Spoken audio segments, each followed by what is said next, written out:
On va regarder déjà à quoi ils ressemblent les téléphones. Ah mince. Bam. Donc voici nos chers 14T. Et on va aller regarder les fiches de spec. Donc le 14T, comment dire, c'est toujours un peu bizarre, je trouve, entre les Xiaomi, genre par exemple 14 et 14T. Le 14T, il est pour moi moins, un cran en dessous du 14, mais parfois il y a des specs sur le 14T qui sont plus Xiaomi. intéressantes sur certains trucs que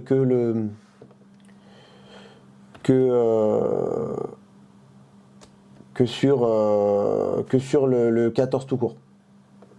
Je pense que j'ai bien... Le 14, c'est la gamme aussi.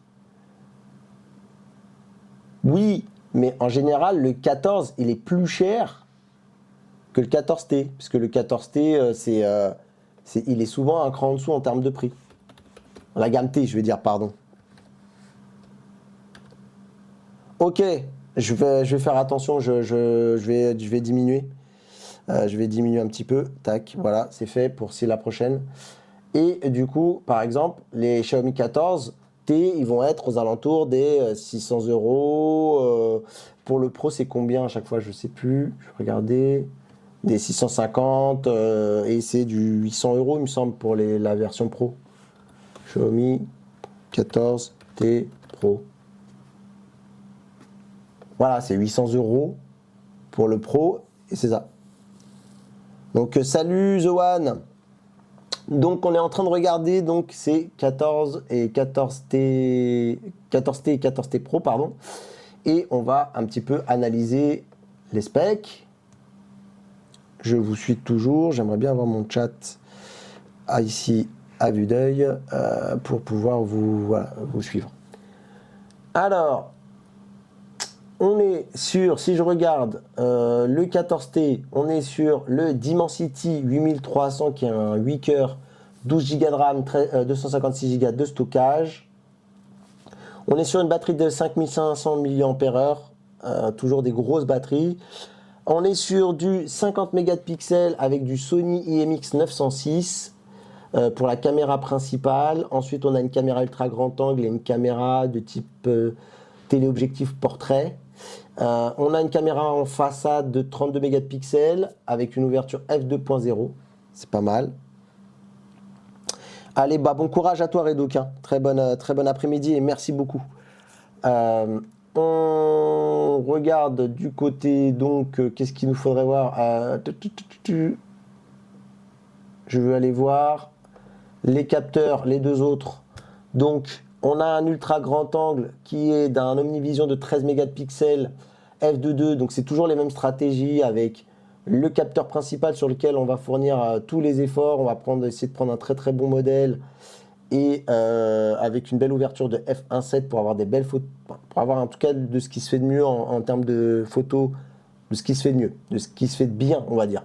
En termes de basse luminosité, là vous voyez par exemple tout de suite l'ultra grand angle, la basse luminosité, ça risque d'être un peu problématique, même s'il y a toujours des algos pour essayer d'améliorer tout ça. Et on a du Samsung aussi également qui est là pour le téléobjectif, voilà, avec une ouverture f1.9, ce qui n'est pas dégueu pour ce genre de choses, qui fait du pixel binding, donc du regroupement de pixels, et qui est un 50 mégapixels. Donc ça, c'est plutôt cool. Ce qu'il nous faut aussi, donc, ce que je voudrais aller voir de mon côté, c'est casse-pied. J'aurais dû l'ouvrir. Est-ce qu'on a... attendez, bougez pas, je vais regarder si... C'est marrant parce que j'ai soi-disant changé de scène. Ah oui, c'est full screen. Okay. Donc je me remets là. Je voudrais aller voir, c'est les prix. Donc c'est ce qu'ils disaient. Eux. Alors des fois chez Q-Mobile, ils ont des prix un peu bizarres. C'est toujours un peu moins cher. Et ce que je voudrais moi, c'est les prix officiels de la marque. Tac. Allez go. Ah, j'ai trop de mails. Attendez, je pense que je suis trop en bas, c'est pour ça. Yes, Xiaomi. Donc ça c'est l'aspirateur, ça c'est bon. Alors, à la fin, est-ce que j'ai les prises qui m'ont tout mis sur la fin? Ce serait bien. Tac, tac, tac. Beaucoup de liens. Quelle bonne idée! Yes, j'ai. Alors, prix et disponibilité. Le 14T, il est dispo en 12 plus 256 Go en gris titane, bleu titane, noir titane et vert citron au prix de 649 €. Voilà, ça c'est les prix officiels Xiaomi. Je vois qu'il y a un chargeur 67 watts qui est vendu à part à 49,99 € et il y a même un chargeur 120 watts hypercharge qui lui est vendu à 80,79 €, hein, donc 80 €. On nous parle aussi également donc, du 14T Pro. On peut aller regarder. Et après, on peut revenir sur... N'hésitez pas à me donner d'ailleurs vos avis sur les propositions là, de Xiaomi. Je t'attends justement, Batix, là-dessus. Je ne sais pas si tu avais dit que tu voulais passer sur le Discord. D'ailleurs, s'il y en a d'autres qui veulent passer, je vois qu'il y a Alan qui est là. Si tu veux venir filer ton avis et tout, Batix, c'est le grand Manitou de Xiaomi, mais je sais que toi, tu es aussi un grand Manitou de smartphone. Donc, et Guillaume, pareil. Si vous voulez juste mettre un micro et venir discuter, c'est toujours aussi cool. Le 14T Pro, lui, a la version Dimensity 9300 Plus de Mediatek. 12 Go, 256 Go. Ok, je vérifie un truc, pardon. On est toujours sur du 50 mégapixels qui, ma foi, est un capteur haut de gamme, plus haut de gamme que le capteur de... non, je dis plus haut de gamme, j'en sais rien, mais en tout cas, qui est le Omnivision OVX 9000 avec une ouverture f1.6. Donc, pour moi, sur le papier et dans la logique de Xiaomi, et ce serait normal, il devrait être meilleur que celui de Sony, là, du MX 906. Mais pour le coup, vous avez vu, ils n'ont pas été chez Sony, ils ont été chez Omnivision pour aller récupérer le capteur. Le grand angle, toujours chez Omnivision, 13 mégapixels, OV 13B10. J'ai l'impression que ce n'était pas le même de tout à l'heure. D'ailleurs, tiens, si on peut faire la comparaison. Je vais le comparer avec le Xiaomi 14T. Yes. Global. Ok, super. Allez hop, comparatif. Et donc, pour les caméras, est-ce qu'on peut avoir tout le détail des cams? Les capteurs. Non. Je voulais tout sur les caméras. Alors c'est marrant, j'ai dit 9300 tout à l'heure, parce que là, il me met 8300 là sur le... Ah, tu vas manger? Alors... Tu vas manger, du coup, acheter The One. Je suis en train de manger, sinon je serais venu exceptionnellement. Bah pareil, il faut passer. C'était cool. D'ailleurs, ils n'ont toujours pas annoncé la version light en France, ça traîne. Ouais, bah ça c'est toujours pareil, c'est normal. Je pense que c'est le cas. Et The One, tout aussi grand fan de la gamme Xiaomi. Ok, je veux juste voir un truc. Il y a vraiment un truc qui me trigue. J'ai l'impression que est-ce que Kimobile s'est foiré, parce que j'ai vraiment l'impression d'avoir dit que c'était le 9300. Est-ce que c'est une erreur? Ou c'est moi qui je suis fatigué, j'ai dit, donc là c'est 8300. Bon, quoi qu'il en soit, Xiaomi 14T, au niveau taille d'écran, définition, surface utilisée, d'après Kimobile, on est sur exactement la même chose. Au niveau taille, alors c'est drôle, le 14T Pro, il est 0,1 mm moins grand, mais je pense que, bon, ok, bah c'est à 0,1 mm quoi qu'il en soit. Par contre, le 14T Pro est plus épais, et au niveau poids, le 14T Pro est plus lourd. On a donc du Dimensity 8300 pour le 14T et 9300 plus pour le 14T Pro. 12 Go de RAM, pour les deux, 512 Go de stockage, 256 Go de stockage pour la version Pro, mais je sais qu'il y a plusieurs modèles. Je vais vous les donner. On a d'ailleurs pour le 14T Pro, une version 12 plus 256 Go au prix de 799 €, 12 plus 512 Go au prix de 899 € et 12 plus 1 Tera au prix de 999 €. Voilà. Et ce que je vous ai donné en termes de disponibilité, par exemple pour les chargeurs à part, en tout cas, ça semble concerner la gamme Pro. Je sais pas si... non, je pense qu'ils mettent les chargeurs à part. Je pense que c'est... Voilà. Les chargeurs seront à part. Les chargeurs pour les deux. Donc, voilà. Et on voit ici, par exemple, sur Keymobile, on voit très bien la différence d'épaisseur entre les deux. Voilà. On voit d'ailleurs aussi sur Keymobile qui parle d'une version vert citron. Donc, il y a la vert citron. Eux, ils ont un vert ici, là. Donc, c'est vert citron. Et voilà. Par contre, ce qui aurait été génial, c'est que du coup, on voit aussi la différence entre les Antutu, entre les deux. Donc un qui a 1 526 328 et l'autre 2 382 470. Les stockages en termes de vitesse, c'est de la même chose pour les deux, UFS 4.0. Yes, les lentilles sont des Leica, exactement. Ça y est, de toute façon, c'est le partenariat Leica, il a fini par déborder sur la gamme T depuis, je crois, il me semble que c'était depuis le 13T, il me semblait que c'était la première fois que moi, quand j'avais été au voyage de presse, il me disait que c'était la première fois qu'il faisait venir la gamme Leica, pardon, j'avais failli dire le mix, Leica sur la gamme T depuis le 13T, si je dis pas de bêtises. Ah, voilà. On a donc les capteurs. C'était ça que je voulais voir. Vous voyez ici, on est sur des capteurs. Déjà l'ouverture, on gagne. Et des fois, en fait, ça joue un peu quand même si là, on est du 1.7 et là, du 1.6.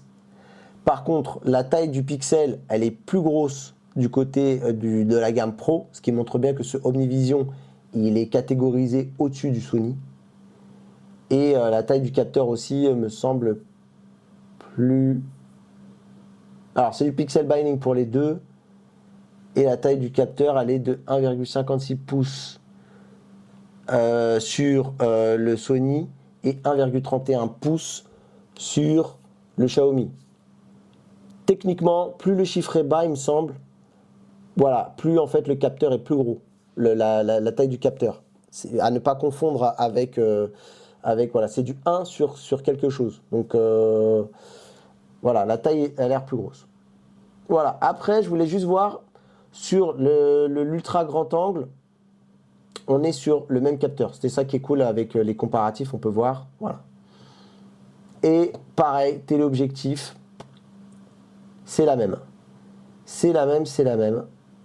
Et après, pareil, la caméra selfie qui est toujours autant un mystère dans les pages de spec. On a peu d'infos. On a un peu d'infos sur les capteurs. Bon, voilà. On a fait un comparatif des specs. On a donné des prix. La disponibilité, qu'est-ce qu'ils nous disent? Il y a une offre de lancement, tiens. Offre de lancement du 26 septembre et jusqu'à la fin de l'année. Pas mal. Pour tout achat d'un Xiaomi 14T Pro, Xiaomi offre 150 € de bonus de reprise et 100 € de bonus de reprise pour l'achat d'un Xiaomi 14T. Ok. Donc là, ils ne filent pas de produit. Alors, est-ce que c'est le début de quelque chose? D'habitude, ils filent toujours un bracelet. Voilà, il y a toujours une petite offre avec une montre, des écouteurs et autres. Et là, c'est que des offres de reprise. Ce qui est pas trop mal, en vrai, parce que ça vous fait quand même pas mal économiser sur la facture. Donc, je le répète, 14T Pro, 150 € de bonus de reprise et 100 € de bonus de reprise pour un 14T tout court.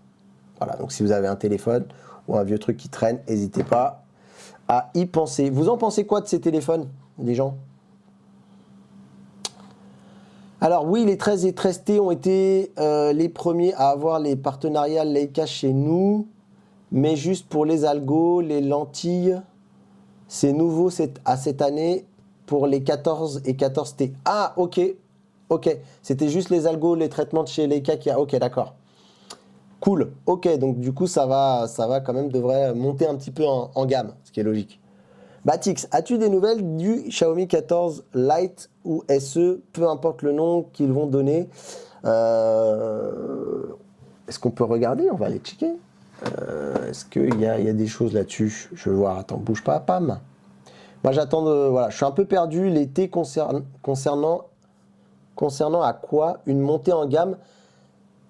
Non, je le répète, en général, tu vois, par exemple, en fait, ce que fait Xiaomi, c'est qu'ils inondent le marché de mobile pour vraiment coller à tous les budgets, pour racler à tous les râteliers.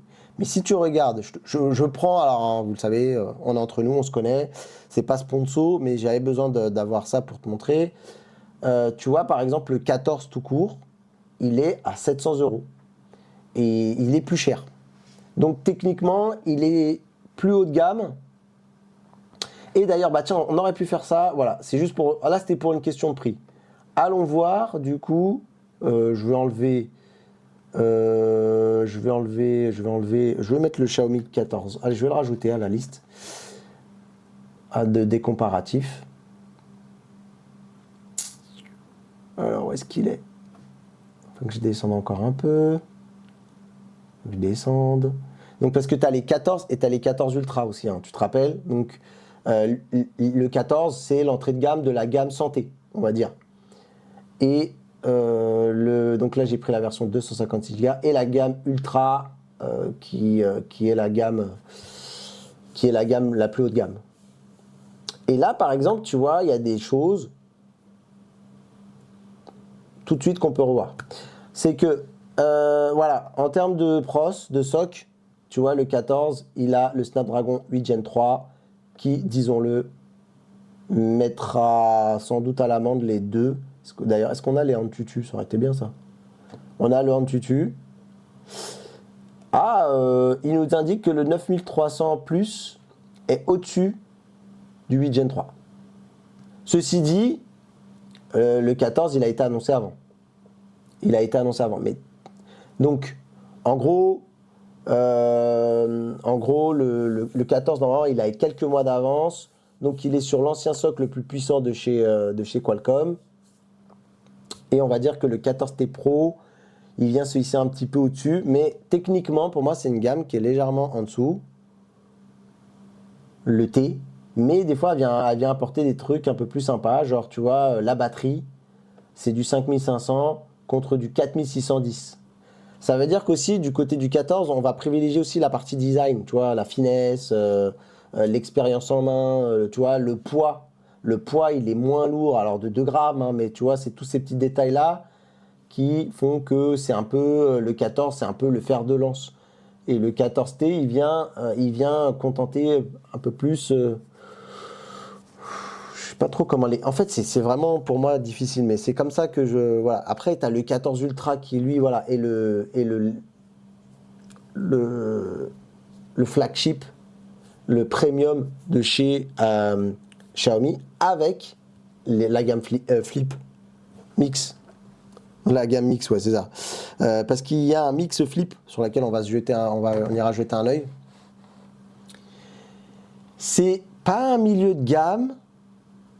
Et je dirais, alors moi en vrai maintenant j'ai catégorisé les smartphones d'une certaine manière, c'est que pour moi tu as du premium, tu as du haut de gamme, et après tu as du milieu de gamme, et tu as de l'entrée de gamme, sachant que là-dedans tu peux aussi glisser le flagship killer, qui se glisse genre pour moi il se met au-dessus du milieu de gamme et du haut de gamme. C'est un haut de gamme maintenant en vrai le flagship killer. Pour moi c'est comme ça que j'interprète. Le flagship killer, voilà, il va venir se greffer. C'est un haut de gamme qui est devenu. Voilà. Parce qu'en fait, le marché, il est. Autant à une époque, on comprenait bien la notion de flagship killer parce que il n'y avait pas cette notion de premium et tu avais, genre, par exemple, tu prenais un OnePlus One qui avait le prix d'un milieu de gamme et qui venait taper sur les hauts de gamme. Là, maintenant, tout est un peu diffus parce que pour moi, c'est tellement saturé que du coup, fatalement, c'est plus difficile. C'est un, ouais, je dirais que c'est un haut de gamme qui se positionne un peu en dessous du 14, ce qui vient répondre peut-être à d'autres besoins. Et après, tu as le premium. Voilà. Allez, qu'est-ce que nous dit Alan? Après, pour le coup, si on veut un 14, mais avec le grand écran, jusque-là, on n'avait que le choix du Ultra à plus de 1000 euros. Le 14T a un bon compromis et accepte d'avoir moins de perf. C'est ça. Et en vrai, pour moi, je pense qu'on sera d'accord là-dessus. En fait, pour moi, c'est juste une stratégie de Xiaomi de contenter tout le monde. C'est d'une manière ou d'une autre, il faut que tu aies un client pour tel truc. Donc, voilà. Je pense qu'on a un petit peu fait le tour. Bah, dites-moi après si vous êtes d'accord ou pas avec moi dans le chat ou peut-être dans les commentaires du replay de cette vidéo. N'hésitez pas à me donner votre avis là-dessus. Et c'est vrai que je regarde, par exemple, le 14T, il propose un écran plus grand. Je pense que, tu vois, le 14, comme je te disais, c'est vraiment, quand même si le 14T, il a du design, mais c'est vraiment genre c'est le téléphone pour les mecs qui sont pas spécialement des grands spé du monde du smartphone, mais qui aiment bien Xiaomi, donc c'est le 14. On va travailler sur un téléphone qui est grand, mais pas trop grand, à une épaisseur qui est pas trop épais. Le poids, on va tout travailler sur cette zone-là. Et on va laisser, on va donner au 14T. C'est presque pour moi le choix du technophile, le 14T. Même si bon, le choix du Mediatek permet de tirer le prix vers le bas. C'est le Soch, on va dire. Pour moi, c'est le Soch ou le Red, pour pas faire de favoritisme. Bref, voilà, c'est l'achat un peu malin. Voilà, c'est... Ouais, bon, ok, bah, de toute façon, là, je tourne en rond. Je vais arrêter parce que je tourne un petit peu en rond.